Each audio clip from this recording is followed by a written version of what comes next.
Hi! Welcome to Richard Kabili YouTube channel, and for today's tutorial, I will be teaching you on how to turn on and off previous rotor progress haptic and voiceover on iPhone X. But first, kindly subscribe to this channel and don't forget to hit the subscribe button and the bell to notify you for the new updates. And let's start! Using your iPhone X, from your home screen first, go to Settings. Then in the Settings, scroll down and find the Accessibility, then tap. Then in the accessibility, go to vision section and then tap the voiceover. Then in the voiceover, scroll down and tap the audio.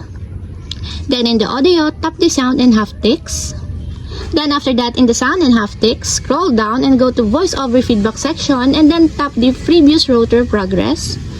Then in this part, in the previous rotor progress, find the haptic, and as you will see, there's a switch button located on the side of it. Then all you have to do is just tap it to enable until it becomes green.